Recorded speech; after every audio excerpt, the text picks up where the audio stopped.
Monsieur Alexis Poulain, bonsoir. Merci d'être avec nous sur RT en français. Alors, suite à la rencontre qui a eu lieu hier à Washington entre Volodymyr Zelensky et les dirigeants européens et aussi le secrétaire général de l'OTAN, Mark Rutte, peut-on croire qu'il y a un volet qui a été peu évoqué, voire pas du tout, le 19e paquet de sanctions à l'encontre de la Russie.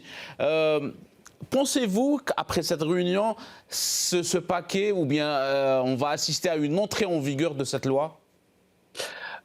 Écoutez, oui, sans doute, puisque à peine sortis du bureau Oval et de la Maison-Blanche, les différents leaders européens ont repris la litanie qui est la leur, c'est-à-dire toujours plus de sanctions, rester sur la même ligne, attention, la Russie n'est pas fiable et nous devons rester sur nos gardes, etc. etc. Donc je ne vois pas pourquoi l'Europe mettrait en pause son paquet de sanctions, sachant que Donald Trump n'a pas reçu favorablement l'idée d'un cessez-le-feu. Il a clairement fait comprendre que la priorité n'était pas un cessez-le-feu, mais la création des possibilités d'une paix durable qui ne soit pas l'arnaque d'un Minsk comme ça avait été le cas auparavant. Donc clairement, je ne vois pas pourquoi l'Union européenne, particulièrement Mme von der Leyen, changerait de cassette, de logiciel, alors qu'elle répète un 19e paquet de sanctions. Rendez-vous compte, pourquoi s'arrêter en si bon chemin, j'ai envie de dire. Et comment analyser, pour être précis, comment analyser le rôle de la France dans l'élaboration d'une politique européenne commune face à la Russie? Est-ce que Paris a encore de l'influence sur les décisions des autres acteurs majeurs de l'Union européenne, à l'instar de l'Allemagne ou la Pologne? Oui, je crois qu'au niveau européen, je ne parle pas au niveau extra-européen, parce que sur la scène internationale, l'Europe est un nain diplomatique et la France a perdu beaucoup de sa superbe. Mais au niveau européen, Emmanuel Macron, je pense, est écouté. C'est un des chefs d'État qui a le plus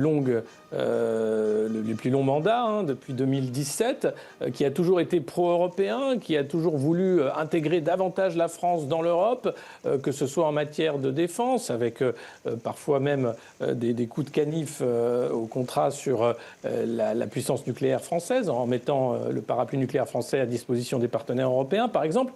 Donc il est écouté, je pense qu'il est prêt à donner beaucoup de gages, beaucoup trop d'ailleurs, à ses alliés européens pour faire avancer cette cause qui est la sienne, c'est-à-dire une Europe puissante, bien plus puissante qu'une France indépendante et puissante. Et justement, Emmanuel Macron faisait partie de la délégation européenne qui s'est rendue à Washington. Dans quelle mesure ces qualités diplomatiques peuvent-elles influencer les décisions de Donald Trump ? Aucunement. Je ne sais pas quelle qualité diplomatique peut avoir Emmanuel Macron. Alors, il y a eu quelques passes de sourire. Donald Trump a expliqué que c'était le président qu'il préférait, et il le connaît, et plus il le connaît, et plus il l'apprécie, à savoir si c'est à prendre au second degré ou au premier degré. Mais je ne crois pas que l'avis d'Emmanuel Macron puisse changer la stratégie de Donald Trump, qui, lui, a une stratégie claire depuis le début, depuis sa prise de fonction à la Maison-Blanche. Son but, c'est d'arrêter cette guerre en Ukraine et de mettre en place les possibilités d'une paix durable. On n'a pas vu Emmanuel Macron avoir une telle stratégie, puisqu'il est passé d'un côté puis de l'autre avec cette idée de la coalition des volontaires, qui s'effrite au fur et à mesure, cette idée d'envoi de troupes européennes au sol, qui là aussi a reçu un mur de refus de la part des partenaires européens. Donc clairement, Emmanuel Macron improvise quand Donald Trump a une stratégie, même si elle met plus de temps à se mettre en place, puisqu'il se vantait de pouvoir mettre fin à ce conflit en 24 heures. Évidemment, c'était impossible, mais on voit que c'est en haut de ses priorités.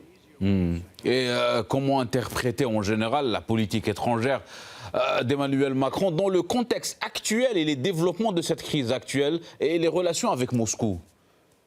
On peut dire qu'Emmanuel Macron, aujourd'hui, met son va-tout sur la construction européenne et le fait d'être le dernier président de la Ve République. D'une certaine façon, la France est dans une situation calamiteuse de manière économique, et pourtant il continue de vouloir l'intégrer dans cette Union européenne qui va être une sorte de béquille ou de tutelle. C'est déjà le cas de facto. La Commission européenne, par exemple, est chargée de négocier les accords commerciaux transatlantiques à la place des États.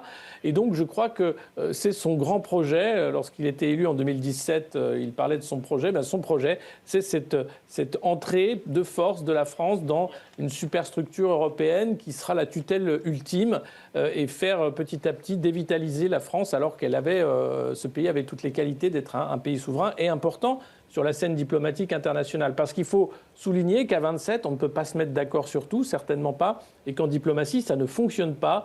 Il faut être clair, il faut savoir ce qu'on veut, ce qu'on peut donner, ce qu'on refuse et ce qu'on demande. Avec les Européens, c'est le flou et c'est toujours la menace et c'est toujours la question de savoir mais sont-ils sérieux et où est-ce que tout ça peut aller. Et donc, finalement, c'est une voie qui se perd dans le concert des nations.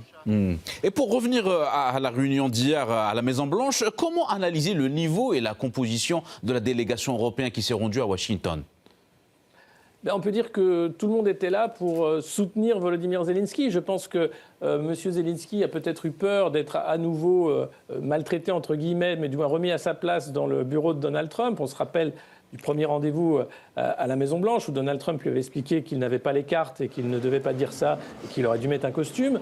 Et là, M. Zelensky a mis une veste et il est venu avec tous ses amis européens. Et d'ailleurs, il les a remerciés beaucoup. Pour une fois, c'était beaucoup de merci pour tous ces gens qui étaient là autour de lui.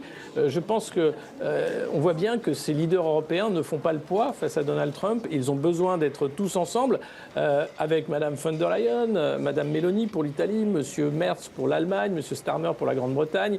Il y avait M. Stubb pour la Finlande, Mark Rutte même, le responsable de l'OTAN qui était là. Donc on a l'impression qu'il faut agréger tous ces responsables politiques pour discuter avec Donald Trump parce que en tête-à-tête, ils ne valent rien, ou du moins Donald Trump leur donne très peu de crédit. D'ailleurs, il ne donne aucun crédit à l'Union européenne en tant qu'institution. Et donc, il y a eu cet attelage assez particulier, historique d'une certaine façon.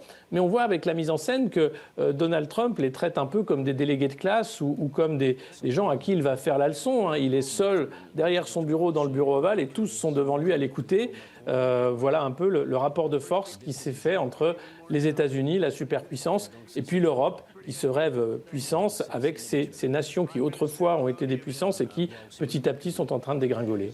Alors dans ce registre, et au bout du compte, l'Europe est-elle un acteur ou un spectateur de ces pourparlers ?